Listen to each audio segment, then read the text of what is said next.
우리 시편 147편 1절부터 20절까지 말씀입니다. 좀 길지만 우리 천천히 같이 돌아갈까요? 우리 시편을 기록한 시편 기자의 마음으로 우리 같이 읽도록 하겠습니다. 할렐루야, 우리 하나님을 찬양하는 일이 선함이요 찬송하는 일이 아름답고 마땅하도다. 여호와께서 예루살렘을 세우시며 이스라엘에 흩어진 자들을 모으시며 상심한 자들을 고치시며 그들의 상처를 싸매시는도다. 그가 별들의 수요를 세시고 그것들을 다 이름대로 부르시는도다. 우리 주는 위대하시며 능력이 많으시며 그의 지혜가 무궁하시도다. 여호와께서 겸손한 자들은 붙드시고 악인들은 땅에 엎드러뜨리시는도다. 감사함으로 여호와께 노래하며 수금으로 하나님께 찬양할지어다. 그가 구름으로 하늘을 덮으시며 땅을 위하여 비를 준비하시며 산에 풀이 자라게 하시며 들짐승과 우는 까마귀 새끼에게 먹을 것을 주시는도다.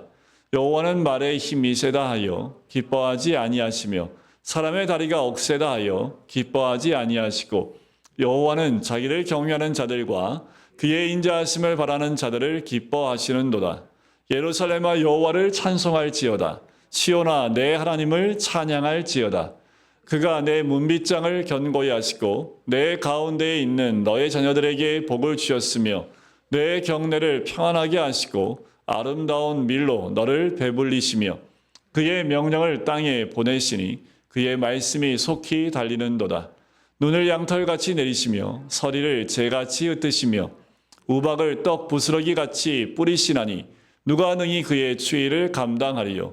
그의 말씀을 보내사 그것들을 녹이시고 바람을 불게 하신즉 물이 흐르는도다.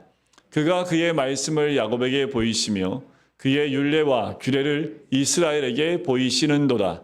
그는 어느 민족에게도 이와 같이 행하지 아니하셨나니 그들은 그의 법도를 알지 못하였도다. 할렐루야. 아멘. 어려운 일이 많을 때이지만 여러분 우리 모두 평생 하나님을 찬양하며 살기를 주님의 이름으로 간절히 축원드립니다. 지금보다 더 어려운 시기가 있었을까라고 하지만 우리가 매번 힘들지 않은 때가 없지요. 왜? 남자들은 자기가 복무한 그 부대가 가장 힘들고 어렵잖아요. 그래서 남자들이 군대 얘기할 때는 한 20%만 믿어야 된다고 얘기합니다. 네, 뻥튀기가 좀 많이 됐다고 하지요. 사실은 사실인데 심증적으로 이 마음적으로 받은 그 어려움은 어마어마하게 크기 때문에 그것을 표현하다 보면 네, 20%는 진짜인데 80%는 내 마음을 담아서 100을 만들기 때문에 네, 남자들이 자기들이 복무한 그래서 방위를 나오신 분들도요 어마어마하게 힘듭니다. 네, 북한에서 쳐들어오지 못하는 이유가 네, 방위병 때문에 이게 왔다 갔다 하는데 뭘 갖고 왔다 갔다 하는지 네, 잘 모르기 때문에 그런 재밌는 이야기도 있지요. 저마다 각자에 있는 환경 가운데 있는 것이 가장 힘들지만 동일한 건 뭐예요? 하나님을 찬양할 수 있다는 특권이 우리 가운데 있다라는 겁니다. 찬양하는 삶이 가장 복된 삶인 줄 믿습니다. 오늘 이 본문의 기자는 하나님을 찬양하는 것이 좋은 일이고 아름답고 또 마땅히 해야 할 일이라고 이야기를 해요. 그래 우리가 여러분들 세상이 침묵할 때에 예수님의 나심을 우리가 찬양하는 입술이 더 커져야 되지 않을까라는 생각이 듭니다. 예수님이 이 땅에 오심을 더 깊이 한번 묵상해 보고 과연 주님이 이 땅에 나심이 나하고는 어떤 관계가 있고 2024년도에 있는 지금 나에게 어떤 의미인지를 더 깊이 묵상하고 찬양해야 되지 않을까라는 생각이 듭니다. 세상은 예수님을 묵상하지 않습니다. 세상은 하나님을 찬양하지 않습니다.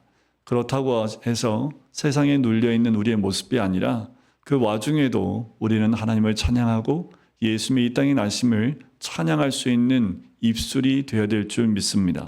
그것이 우리에게 주어진 하나님이 주신 특권이기도 합니다. 오늘 이 시편 기자도 찬양하는 것 자체가 너무 좋은 일이며 아름답고 마땅히 해야 될 일이라고 1절에서 우리에게 얘기하고 있지요. 그래요. 찬양은 우리 영혼이 살아있다는 증거입니다. 영혼이 죽고 아니 영혼이 병들고 죽어가는 영혼은요 찬양이 사라집니다. 찬양이 사라진 영혼들 보면 또 그 영혼이 굉장히 아파하고 있는 것을 보게 돼요. 여러분들 우리 입에서 찬양이 흘러나오십니까?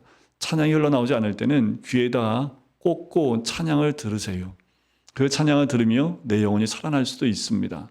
그런데 그 찬양이 사라진 것도 모르고 살다 보면 내 영혼이 그렇게 점점 병약해지는 것을 보게 돼요.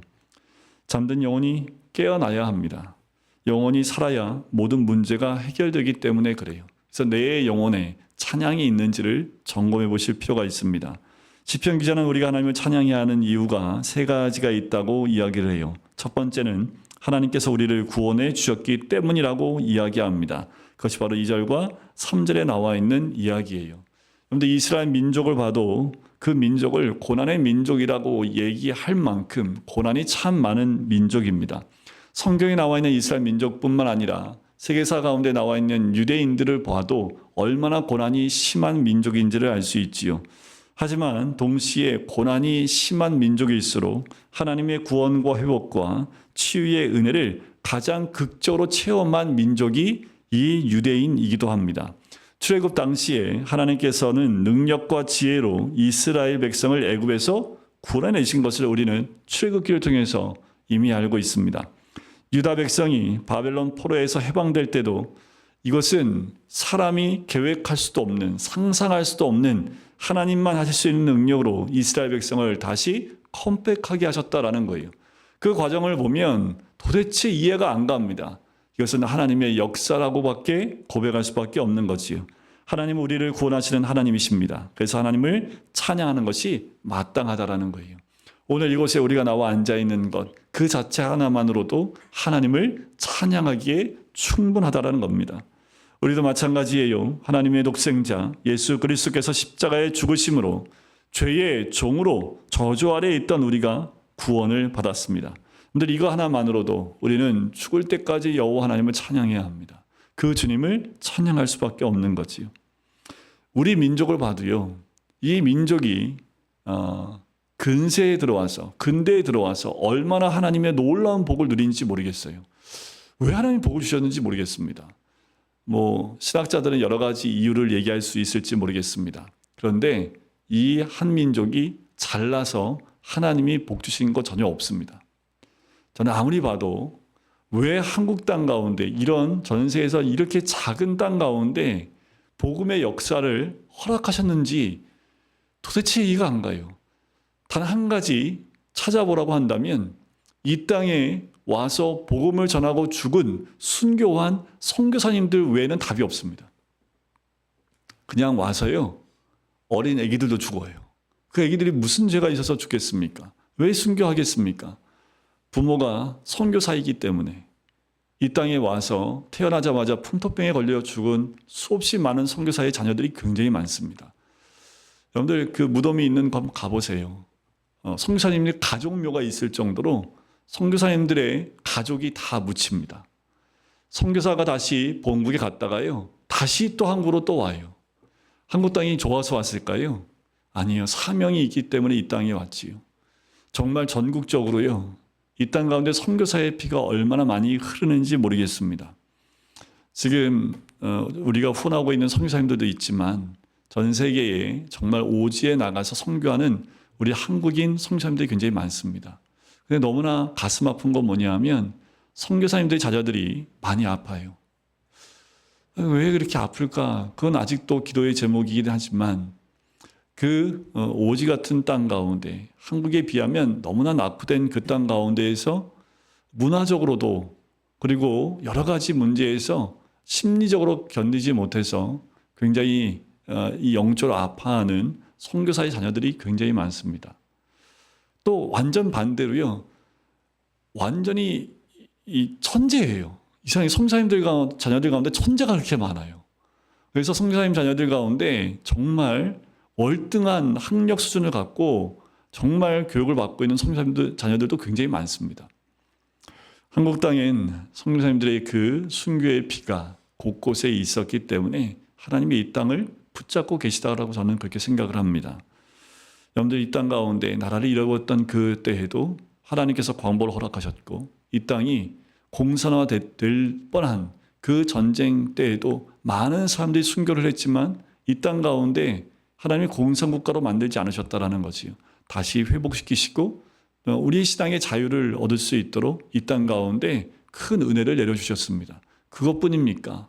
과정마다 하나님이 주신 은혜가 얼마나 큰 민족인지 말로 헤아릴 수 없을 만큼 큰 복을 누린 민족이 우리 민족입니다. 여러분들, 우리 민족은요, 하나님을 찬양할 수밖에 없어요. 찬양해야 합니다. 그리고 말씀에 순종할 수밖에 없어요. 그만큼 하나님이 얼마나 큰 복을 이 땅 가운데 내려주셨는지. 여러분들, 학교에서는 이거 안 가르쳐 줍니다. 학교에서는 이상한 것만 가르쳐 줘요. 나쁜 것만 이게 부정적인 것만 가르쳐 주는지 모르겠습니다. 이 땅이 1900년도 그 앞뒤로 선교사님들이 오고 난 다음에 100년 동안 이 땅의 변화는요, 전 세계 어디에도 찾아볼 수 없는 큰 복을 누린 국가입니다. 하나님을 찬양할 수밖에 없지요. 잊으면 큰일 납니다. 하나님의 찬양하는 두 번째 이유는 하나님께서 천지를 창조하셨다라는 거예요. 4절에 보면 별들의 수요를 세시고 그것들을 다 이름대로 부르신도다라고 나오지요. 또 하나님께서 창조하신 것을 알면 알수록 하나님을 찬양하지 않을 수 없는 거지요. 바로 그의 위대하심과 능력 많으시고 지혜가 무궁하기 때문에 그렇습니다. 찬양에 대해 세 번째 이유는 하나님의 사랑 때문에 그렇습니다. 하나님은 천지를 주관하시는 하나님이지만 동시에 아주 작고 연약하고 불쌍한 한 사람을 사랑하시고 도우시는 하나님이신 줄 믿습니다. 그래서 율법에도 보면 연약한 자를 무조건 도우라고, 그 율법에 늘 빠지지 않고 들어가고 있는 것이 나그네와 과부와 고아들을 늘 보호하는 그 법이 항상 들어가 있다라는 거지요. 여호와께서는 겸손한 자들을 붙드시고 악인들은 땅에 엎드러뜨리신다는 거지요. 정말 놀라운 일이고 감동이 아닐 수 없습니다. 이런 하나님을, 천지를 창조하신 하나님이지만 극히 작은 한 영혼을 끝없이 사랑하시는 하나님의 은혜에 우리는 찬양할 수밖에 없는 거지요. 감사함으로 여호와를 노래하고 수금으로 찬양할 수밖에 없다라는 거지요. 또한 8절과 9절 말씀처럼 하나님은 세상을 주관하시는 하나님이지만 잘나고 능력 있는 자만이 잘나고 능력 있는 자만의 하나님은 아니라는 거예요. 10절에 보면 10절 한번 같이 읽어볼까요? 10절 말씀입니다. 시작. 여호와는 말에 힘이 세다 하여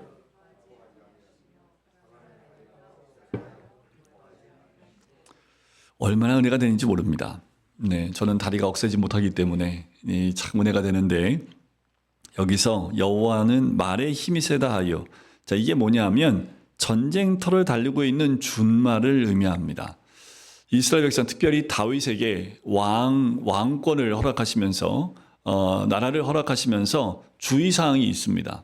뭐냐면 애굽에서 말을 수입하지 말라는 거예요. 전쟁에서 말을 얻게 되면 말의 뒷발에 힘줄을 끊어버려라 라고 얘기를 합니다. 왜 그랬을까요? 전쟁에서 그렇게 말을 얻게 되면 다음 전쟁에서 큰 유익이 됩니다. 실제로 말은 그만큼 전쟁에서 많은 도움이 되는 말입니다. 그런데 하나님이 그것을 다 끊어버리고 없애라고 얘기를 하세요. 왜 그럴까요? 그만큼 전쟁에서 이 말의 힘을 의지할 수 있기 때문에 그래요. 또 빨리 달리는 힘센 다리를 가진 사람은 강하게 훈련된 병사를 의미합니다. 사방이 적인 이 유대인들에게 가장 의지하게 될 존재들이 바로 이 준마와 같은 말, 그리고 다리 힘이 센 이 사람들입니다. 그러나 하나님이 좋아하시는 사람은 강한 자가 아니라 오직 하나님을 경외하고 하나님의 한결같은 사랑을 기다리는 사람이라고 11절에 또 이야기를 하지요. 여러분들, 공부 잘하는 사람 하나님이 좋아하시면 좌절할 사람 많았겠지요. 좋은 가문 가진 사람을 하나님이 좋아하신다면 또 실망한 사람도 많을 거예요. 하나님께서 인물을 따져가지고 너는 잘생기고 예쁘니까 이러면 또 마음 상하고 또 낙심할 사람들이 많이 있겠지요. 하지만 주님을 경외하고 한결같은 사랑을 기다리는 일을 못할 사람이 누가 있겠습니까? 그러니까 하나님을 경외하는 자를 하나님이 기뻐하신다라는 거지요. 또 그의 인자하심을 바라는 자들을 기뻐하신다라는 거예요. 그러니 찬양할 수밖에 없다라는 거지요. 하나님께서 이스라엘을 택하심은 그가 크고 강한 민족이기 때문이 아니라고 분명히 말씀하세요. 모든 민족 중에 가장 적은 백성이고 가장 약한 백성이어서 택했다고 말씀하십니다. 신명기 7장 7절 말씀입니다. 제가 올려놨거든요. 한번 띄워주시겠어요? 같이 한번 읽어볼까요? 바로 밑에 있습니다. 네, 같이 읽겠습니다. 시작. 여호와께서 너희를 기뻐하시고 너희를 택하심은 너희가 다른 민족보다 수요가 많은 영고가 아니라 너희는 모든 민족 중에 가장 적으니라. 하나님이 이스라엘 백성을 택한 이유가 여기 있지요. 여러분들 우리가 연약하기 때문에 하나님의 도우심이 있고 택하심이 있습니다. 하나님이 잘나고 힘이 있어서 이스라엘 민족인 유대인들을 택하신 것이 아니라는 거예요. 그러므로 자신이 약하고 보잘것 없다고 낙심하지 말아야 합니다. 오히려 하나님의 은혜에 감사해야 돼요. 내가 지금 뭔가 실패했습니까? 뭔가 연약합니까? 남들에 비해서 좀 떨어져요? 오히려 찬양하고 감사를 합니다. 왜요? 그런 자의 하나님이기 때문에 그렇습니다. 오늘 본 말씀 12절에 보면 예루살렘아 여호와를 찬송할지어다 시온아 내 하나님을 찬양할지어다. 하나님은 약하고 부족하고 보잘것없는 사람을 좋아하시고 택하여 쓰시기 때문에 그렇습니다. 우리도 약한 자, 힘든 자, 부족한 자를 그래서 품어야 돼요. 그 사람이 하나님이 좋아하는 사람입니다. 자기 잘난 맛에 살고 이기적이고 차별하는 마음을 가지면 안 된다라는 거예요. 하나님이 가장 싫어하는 것이 교만과 차별과 멸시입니다. 더 놀라운 사실은 하나님이 지금 우리 가운데 역사하고 계시다라는 거지요. 바로 13절과 14절에서 하나님은 우리를 책임지고 먹이고 입히시는 하나님이시라고 하였습니다. 그 하나님이 지금 말씀으로 우리 가운데 역사하고 계시다고 말씀하고 있지요. 15절에 보면 그의 명령을 땅에 보내시니 그의 말씀이 속히 달리는도다 라고 나와요. 바로 16절과 17절에서 하나님은 눈을 내리시고 서리를 내리시고 우박을 내려 온 땅을 다 얼어붙게도 하시지만 그 모든 것을 말씀으로 다 녹인다라고 이야기하세요. 바로 18절에 나오지요. 그것들을 녹이시고 바람을 불게 하신 즉 물이 흐른다라는 거예요.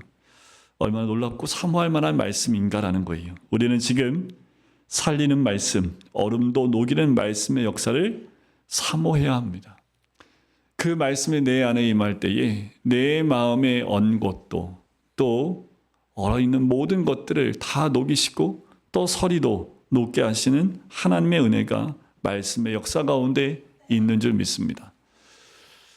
중국에서 200명이 넘는 탈북자를 한국으로 이렇게 보내던 일을 하셨던 목사님이 중국에서 붙잡히게 됩니다. 그래서 이분이 이제 감옥에 수감되는데 이 목사님의 간증 가운데 보면 목사님이 감옥에 수감되고 처음에 20년을 중국 감옥에 어떻게 해서 견디나 하고 절망을 했었다고 합니다. 모든 소망이 끊어졌다고 생각되던 그 밤에 하나님의 말씀이 이 목사님의 가슴을 딱 때립니다. 무슨 말씀이냐면 내가 너와 함께 하리라. 굉장히 두렵고 떨리는 마음이었는데 이 말씀이 가슴에 딱 떠오르는 그 순간 엄청난 위로가 이 목사님에게 임하게 됩니다. 감옥이 완전히 달라보기 시작하는 거예요. 걱정과 염려가 사라져 버렸습니다. 그리고 감옥 안에 사람들이 사랑스러워졌다라는 거예요. 그래서 이런 얘기를 합니다. 20년이라도 이처럼 은혜만 부어주신다면 제가 선교사이니 여기서 복음을 전하겠습니다. 예수님이면 충분합니다. 라는 고백을 했대요. 그런데 나중에 이제 선고가 나왔는데 2년 6개월형을 받으셨다라고 얘기를 해요. 그러니까 이런 하나님의 말씀이 이 목사님의 마음에 임하니까 이제 있는 자리가 더 이상 힘들고 어려운 부분이 아니라 내가 있는 그곳에서 예수님과 함께하는 것에 오히려 감사하고 고백했다라는 거지요. 얼어붙어 있던 그 마음이 말씀으로 완전히 녹아지는 거지요. 이 목사님을 통해서 감옥 안에 만난 수없이 많은 영혼들이 얼마나 많이 주께로 돌아왔을까 우리는 상상해 볼 수 있습니다. 또한 지금부터 1600여 년 전에 386년 8월 초에 어거스틴은 영적으로 혼란한 상태에 빠져 있었습니다. 밀라노에 있는 한 집의 정원에서 머리카락을 쥐어뜯고 가슴을 치고 하염없이 눈물을 흘리며 애통하고 있었습니다. 그때 한 어린아이들이 고무줄 놀이 같은 그때 당시에 어린아이들이 놀면서 이렇게 노래를 합니다. 톨레레게 톨레레게. 이게 무슨 뜻이냐면 펴서 읽어라 펴서 읽어라 라는 그 노래를 하면서 아마도 이거는 그냥 우리 아이들도 뭐 이렇게 고무줄 할 때 부르는 노래처럼 그런 노래 중에 하나였던 것 같아요. 톨레레게 톨레레게 아이들 하는데 마치 그게 하나의 음성처럼 들리기 시작하는데 바로 옆에 성경책에 있어서 딱 펴보니까 로마서 13장 말씀이 딱 눈에 들어옵니다. 낮에와 같이 단정히 행하고 방탕하거나 술 취하지 말며 음란하거나 호색하지 말며 다투거나 시기하지 말고 오직 주 예수 그리스도로 옷 입고 정욕을 위하여 육신의 일을 도모하지 말라. 이 말씀이 가슴에 확 박히면서 참회록에 이 말씀을 이렇게 적어놓고 있습니다. 마음에 확신이 들고 모든 의심과 어두움이 사라졌다라고 얘기를 해요. 많은 신앙의 선배들이 변화됐던 가장 중요했던 것들은 다 말씀이었습니다. 말씀이 그 영혼을 살릴 뿐만 아니라 말씀이 들어오니까 심령이 변화되는 은혜를 누렸던 거지요. 그렇게 예수 그리스도를 만나게 됩니다. 우리 중에도 말씀으로 주님을 만나고 죽은 영혼이 살고 잠든 영혼이 깨어난 사람이 많이 있지요. 외국 형제인데 한 형제가 이제 심장병 진단을 받고 수술 준비를 하던 중에 정밀 검사를 받게 됐대요. 심장병이라는 그 진단을 받고 그런데 웬걸 검사하고 났는데 심장은 멀쩡했답니다. 알고 봤더니요, 이제 일시적으로 심장병 증세가 생긴 거예요. 예수 믿는다는 이유로 부모와 가족으로부터 살해 위협을 당하고 있는 그 상태에서 마음의 상처와 또 스트레스로 인해서 일시적인 심장병 증세가 생긴 거였던 겁니다. 이 마음이 치유가 되는 기도를 함께 하면서 그 마음 가운데 하나님의 은혜를 내려주시고 다시 회복의 은혜도 누렸다는 이야기가 있습니다. 그래요. 도무지 주님이 보이지 않을 때가 있습니다. 주님이 느껴지지도 않고 믿어지지도 않고 육신의 충동은 너무나 무섭게 일어날 때가 있어요. 그것에 사로잡히면 주 앞에 가까이 나가기 너무 힘들지요. 하지만 말씀은 언제나 함께 있습니다. 주님은 말씀으로 우리와 함께 하십니다. 하나님의 말씀은 얼어붙은 마음도 녹이고 죽은 영혼도 살리는 줄 믿습니다. 예수님을 믿고 우리가 받은 가장 큰 복 중 하나는 하나님 말씀을 받았다라는 거예요. 그것이 19절과 20절 말씀입니다. 우리 19절과 20절 한번 같이 읽어볼까요? 시작. 그가 그의 말씀을 야곱에게 보이시며 그의 율례와 규례를 이스라엘에게 보이시는도다. 그는 어느 민족에게도 이와 같이 행하지 하나님의 말씀이 주어졌음을 믿으시면 하나님을 찬양해야 합니다. 우리는 단 한 명도 그 말씀이 없이 이 자리에 앉아있는 사람은 없어요. 때로는 우리가 그 말씀을 잊을 때도 있을지 모르겠습니다. 하지만 힘들고 어려울 때 말씀이 생각나게 하시는 하나님의 은혜가 있어요. 그 말씀이 생각날 때마다 다시 힘을 얻고 회복되어지는 하나님의 은혜를 누리는 거지요. 여러분, 그래서 말씀 암송을 많이 하는 이유가 거기 있습니다. 말씀을 암송하고 있으면 어느 순간에 그 말씀이 내 마음을 때리고 내 생각을 때릴 때가 있기 때문에 말씀을 많이 알면 알수록 내 안에 무기가 많은 거예요. 누가 공격해 들어올 때 말씀으로 방어할 수 있는, 말씀으로 공격할 수 있는 그것들이 많이 있는 거지요. 주님이 제 안에 계시다는 말을 들었지만 믿어지지 않는 그 오랜 시간 방황했다면 말씀으로 주님은 제 안에 거하심이 믿어지게 하는 그 말씀들이 너무나 성경에 많이 있습니다. 여러분들 주님이 내 안에 있다라는 것을 믿어지지 않으십니까? 그러면 지금부터 저와 함께 이 말씀들을 한번 같이 읽어보면 좋을 것 같아요. 고린도전서 12장 3절 말씀인데요. 제가 PPT를 준비해놨습니다. 보시면서 한번 쭉 같이 읽어보면 좋을 것 같아요. 같이 읽어볼까요? 시작. 성령으로 아니하고는 누구든지 예수를 주시라 할 수 없느니라. 로마서 8장 15절입니다. 너희는 다시 무서워하는 종의 영을 받지 아니하고 양자의 영을 받았으므로 우리가 아빠 아버지라고 부르짖느니라. 고린도전서 2장 12절입니다. 우리가 세상의 영을 받지 아니하고 오직 하나님으로부터 온 영을 받았으니 이는 우리로 하여금 하나님께서 우리에게 은혜로 주신 것들을 알게 하려 하심이라. 요한일서 4장 12절. 어느 때나 하나님을 본 사람이 없으되 만일 우리가 서로 사랑하면 하나님이 우리 안에 거하시고 그의 사랑이 우리 안에 온전히 이루어지느니라. 에베소 4장 30절. 하나님의 성령을 근심하게 하지 말라. 그 안에서 너희가 구원의 날까지 인치심을 받았느니라. 빌립보서 2장 13절. 너희 안에서 행하시는 이는 하나님이시니 자기의 기쁘신 뜻을 위하여 너희에게 소원을 두고 행하게 하시나니. 마지막입니다. 사도행전 1장 8절입니다. 오직 성령이 너희에게 임하시면 너희가 권능을 받고 예루살렘과 온 유대와 사마리아와 땅끝까지 이르러 내 증인이 되리라. 아멘. 주님이 우리 안에 거하신다는 너무나 분명한 증거들이 이 말씀 가운데 있습니다. 그런데 우리가 기도하고 찬양하며 나갈 때 우리를 통해 사용하시고 우리 가운데 역사하시는 하나님의 은혜가 있지요. 여러분들 이 시간 천지를 창조하신 하나님께서 여러분에게 말씀하시는 것을 말씀하심을 믿으시기 바랍니다. 정말 감사하고 찬양하고 또 찬양할 일이 아닐 수 없는 거지요. 여러 가지 어려운 말들이 들려요. 그러나 우리가 할 일은 염려와 근심이 아닙니다. 약한 자를 택하여 쓰시는 하나님을 믿고 경외하며 뜨겁게 찬양하는 거지요. 여러분들 이 시대에 이렇게 혼란스럽고 좌와 우가 나눠져서 서로를 향해서 죽일 듯 서로를 끄집어 내리려고 하는 이 상황 가운데에서 우리 그리스도인들은 무엇을 하면 되겠습니까?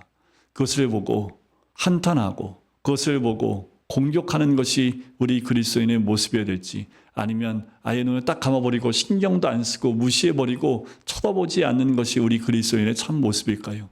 어떤 모습이어야 되겠습니까? 그 가운데에도 여전히 우리는 하나님을 찬양하며 이 모든 환경을 주관하고 계시는 분이 우리 하나님인 것을 고백하셔야 합니다. 그리고 이 혼란 가운데에도 분명한 것은 하나님이 다시 질서를 세우실 것을 우리가 믿고 고백하고 찬양하는 거지요. 그래야 이 땅 가운데 하나님이 예비하신 은혜가 임합니다. 우리가 해야 될 것은 여호와 하나님을 경외하는 겁니다.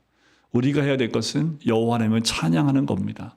내 환경과 상황의 조건에 따라서 하는 것이 아니라 어떤 환경이 있든 어떠한 조건이 있든 어떠한 어려움이 있든 우리는 여호와 하나님을 경외하고 찬양하는 것, 그것이 우리의 본분인 줄 믿습니다.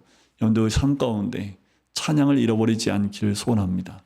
그 찬양의 은혜가 우리의 심령을 살리기에 각 가정을 또 살리고, 이번 성탄 찬양제 가운데 또 얼마나 많이 웃을까라는 생각을 합니다. 그 웃음이 글쎄요, 우리 안에 누군가의 무너짐이 우리한테 즐거움과 기쁨이 될지 모르겠지만 그 즐거움이 주님 안에서 우리의 속사람을 또한 회복시키는 은혜도 임하게 됩니다. 우리가 어떤 모습을 찬양하든 하나님이 음이 맞든 안 맞든 최선을 다하여 주님을 찬양하고 또 몸으로 주님을 찬양할 때 하나님은 기쁘시게 받을 뿐만 아니라 우리를 통해서 영광 받으실 줄 믿습니다. 이제 금요일도 다음 주가 마지막이에요. 그리고 2025년 2000년도 지나가고 25년이 더 지났네요. 또 새해를 맞이하게 됩니다. 여러분, 이 올 한 해를 마무리할 때 찬양으로 마무리했으면 좋겠습니다. 찬양으로 우리의 삶을 주님께 올려드리고 새해를 찬양으로 맞이하는 우리 모든 성도님 되시기를 주님의 이름으로 간절히 축원드립니다.